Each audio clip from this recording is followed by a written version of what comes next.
Hello students, कैसे हैं आप लोग।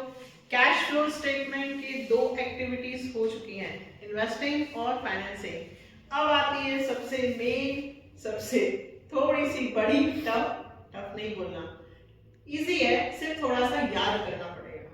ठीक है, तो मैं आपको इस वीडियो में ऑपरेटिंग एक्टिविटी का फॉर्मेट समझाती हूँ, कोशिश करती हूँ कि आपको मेरे साथ याद भी हो जाए। और नेक्स्ट वीडियो में हम इस फॉर्मेट से 3-4 क्वेश्चंस करेंगे ताकि हमें फॉर्मेट याद हो जाए। ठीक है, तो बिना टाइम वेस्ट किए हुए हम स्टार्ट करते हैं कैश फ्लो की ऑपरेटिंग एक्टिविटी। तो इन्वेस्टिंग और फाइनेंसिंग दोनों एक्टिविटीज को छोड़कर, इन्वेस्टिंग में क्या आया था, फिक्स एसेट्स और इन्वेस्टमेंट।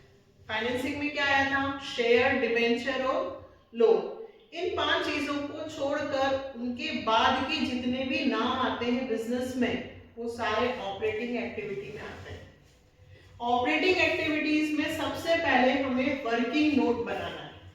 मैं ज्यादा डिटेल में आपको नहीं समझाना चाहती हूँ क्योंकि आपकी एग्जाम है और आप वैसे ही बहुत प्रेशर में हैं कि ये, इसलिए जितना आपको जरूरी है क्वेश्चन में उतना ही समझा रहे हैं।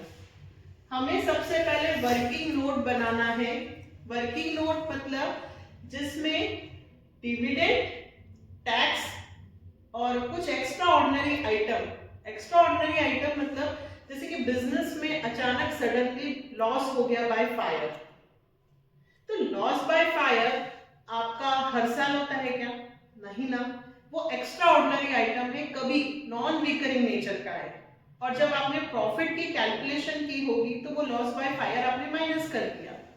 तो हमें ऐसा प्रॉफिट चाहिए जो इस तरह की टर्म के पहले का हो।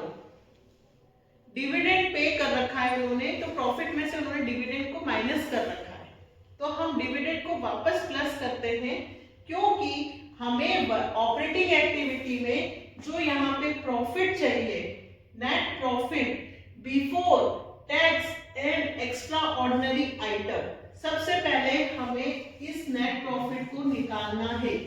तो ये नेट प्रॉफिट में कुछ चीजों को जो इन्होंने घटा रखा है, क्योंकि आपको जो क्वेश्चन में प्रॉफिट है उसमें से सारी टर्म्स ऑलरेडी माइनस हो चुकी हुई हैं, तो आपको कुछ टर्म, ज्यादा नहीं है, 4 टर्म्स है, वो माइनस नहीं बल्कि वापस उसमें क्या करना है, ऐड। तो वो कौन सी टर्म है? सबसे पहले तो आपको 2 प्रॉफिट दिए होंगे, एक पिछले साल का और एक इस साल का। तो सबसे पहले आप उन दोनों के प्रॉफिट का क्या लेंगे, डिफरेंस। कैसे? सपोज कीजिए एक 21 का है बेटा और एक 22 का। यहाँ पे प्रॉफिट है 50,000 और यहाँ पे प्रॉफिट है 80,000। तो इसके बीच का डिफरेंस कितना हुआ, 30,000। ठीक है, तो सबसे पहले difference between statement of P&L, एक एक चीज याद करेंगे। सबसे पहले 2 प्रॉफिट होंगे, उनका डिफरेंस लेंगे जो स्टेटमेंट ऑफ P&L करके आपको बैलेंस शीट में दिया होगा या फिर नोट्स टू अकाउंट में। अच्छा, एक और बात, अगर मान लीजिए आपका 50,000 है और अभी आपका प्रॉफिट 10,000 हो गया, ब्रैकेट नहीं लगाते, तो 50 और अब 10, तो 40,000 का प्रॉफिट होगा। ये प्लस में आएगा कि माइनस में? माइनस में। क्यों? क्योंकि हमेशा जब डिफरेंस निकलेगा तो क्लोजिंग माइनस ओपनिंग होता है। ये 21 का है और ये 22 का, तो जब भी आप डिफरेंस निकालें तो हमेशा बेटा क्लोजिंग माइनस क्या करना बेटा, ओपनिंग। तो 10,000 माइनस 50,000, देखो यहाँ आंसर किसका आ रहा है, माइनस का। ठीक है, तो ये भी ध्यान रखना क्योंकि क्वेश्चन में 6 मार्क्स में ये आएगा और डायरेक्ट समझ सकते हैं। तो यदि इंक्रीज हो रहा है तो प्रॉफिट और डिक्रीज हो रहा है तो लॉस। तो सबसे पहले हमें निकालना है NP before tax and extraordinary item, जिसमें सबसे पहले हमें प्लस करना है एनी रिजर्व, चाहे आईएफआर दिया हो, चाहे जनरल रिजर्व दिया हो, कोई सा भी रिजर्व हो, डिबेंचर रिडेम्पशन रिजर्व दिया हो, डीआरआर दिया हो, रिजर्व का पैसा जो ट्रांसफर हो रहा है वो लेना है। डिविडेंड, प्रपोज्ड, फाइनल, इंट्रीम, कोई सा भी डिविडेंड पेड लेना है। प्रपोज डिविडेंड प्रीवियस ईयर, क्यों? क्योंकि प्रपोज्ड है, तो इस साल का जो प्रपोज डिविडेंड है वो नेक्स्ट ईयर पे होता है। इसलिए यदि 2 डिविडेंड दिए हो आपको 2 इयर्स के, तो आप हमेशा कौन सा लेंगे? Last year.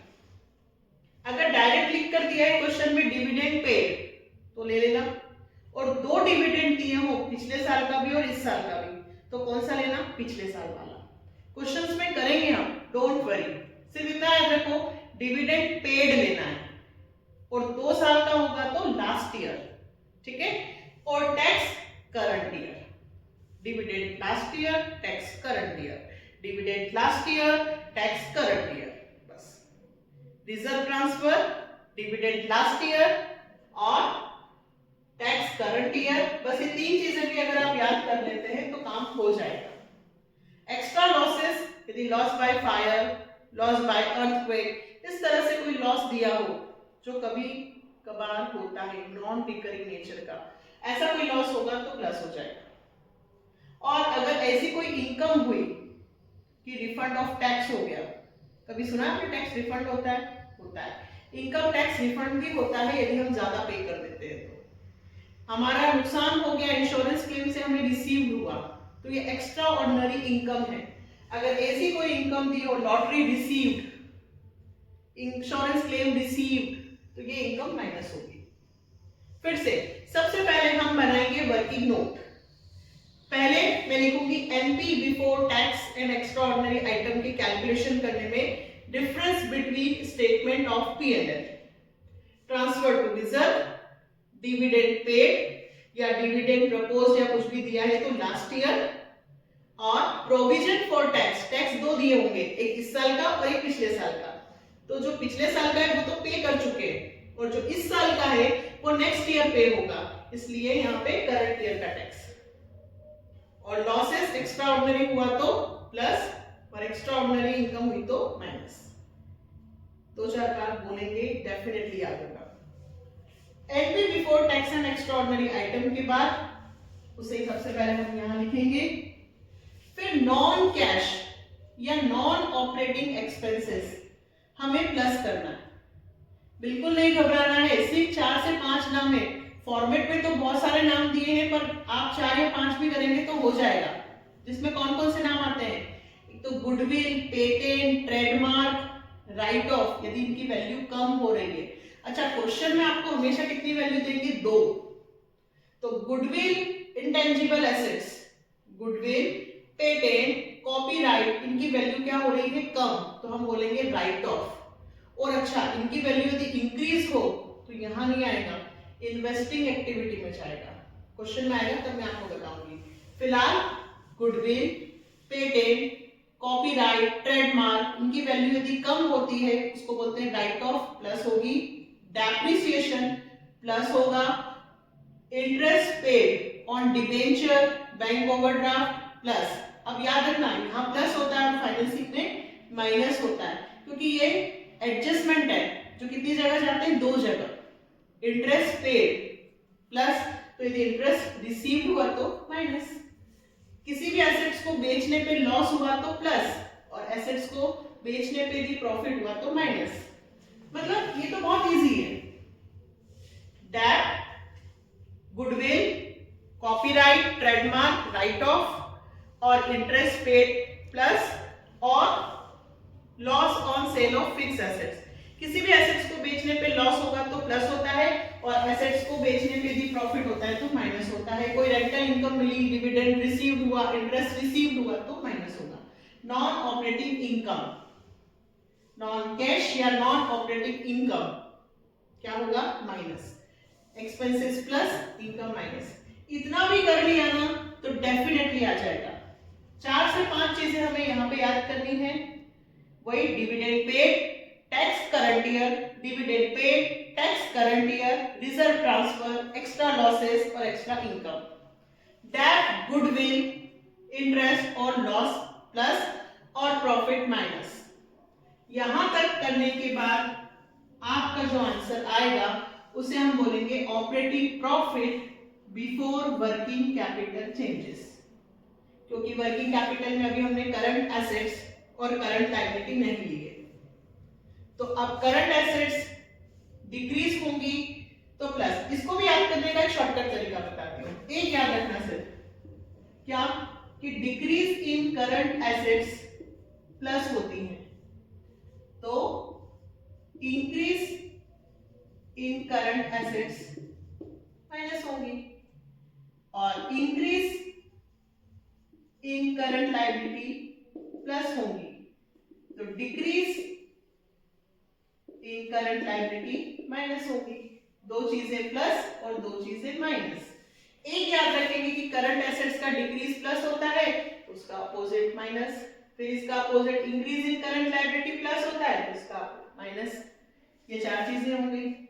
इसके बाद जो आंसर आएगा उसे हम बोलते हैं cash generated. Cash generated from operation, मतलब हमने जो ऑपरेशन किया है बिजनेस का, इससे हमारा कैश कितना जनरेट हुआ, कितने पैसे हमने कमाए, और उस कैश जनरेटेड में से लास्ट टैक्स का करंट ईयर हमने प्लस किया था, तो टैक्स का लास्ट ईयर जो हम पे कर चुके हैं वो यहाँ पे माइनस होगा। अच्छा, एक और बात, अगर ऐसा बोला है कि टैक्स 1 लाख रुपए है जिसमें से 10,000 रुपए रिफंड हो गया था, टैक्स कितना है बेटा 1 लाख जिसमें से 10,000 रिफंड हो गया, तो आपने टैक्स कितना पे किया 90,000। तो 90,000 जो आपने टैक्स पेड किया है लास्ट में वो माइनस करेंगे। कैश फ्लो यदि प्लस में आया और माइनस में आया तो कैश यूज्ड। बिल्कुल नहीं घबराना है, डेफिनेटली आएगा। आप सिर्फ इस वीडियो को पॉज कर करके सिर्फ याद कर लीजिए। क्वेश्चंस करवाना मेरी जवाबदारी है, मैं सिखाऊंगी। सिर्फ आप इसको याद कर लीजिए कि 4 से 5 चीजें यहाँ पे प्लस माइनस होती है। जैसे जैसे हम क्वेश्चन करेंगे मैं बार बार रिपीट करूंगी, तो आपको क्वेश्चन भी हो जाएगा और फॉर्मेट भी याद हो जाएगा। बहुत सिंपल है। Dividend paid, reserve, provision for tax current year, extra losses plus, extra income minus. यहां आ जाएंगे non cash, non operating, debt, goodwill, copyright, write off, depreciation current year, loss on sale of assets, interest paid, और यदि profit हुआ तो minus, dividend received हुआ तो minus, rental income हुई तो माइनस। ऑपरेटिंग प्रॉफिट आ जाता है बिफोर वर्किंग कैपिटल चेंजेस। एक चीज याद रखना, decrease in current assets, increase in current assets, plus minus, opposite. Cash generated जिसमें से टैक्स पेड माइनस करूंगी तो आ जाएगा कैश फ्लो। आपको इस वीडियो को पॉज कर करके ऑपरेटिंग एक्टिविटी का फॉर्मेट याद करना है। नेक्स्ट वीडियो में हम लगातार 3-4 क्वेश्चंस अब ऑपरेटिंग एक्टिविटी के करेंगे ताकि ये कंप्लीट हमें आ जाए। और सब्सक्राइब, लाइक, शेयर जरूर करना है, क्योंकि मैं मेहनत कर रही हूं तो आपको भी मुझे मोटिवेट करना पड़ेगा। Okay, bye.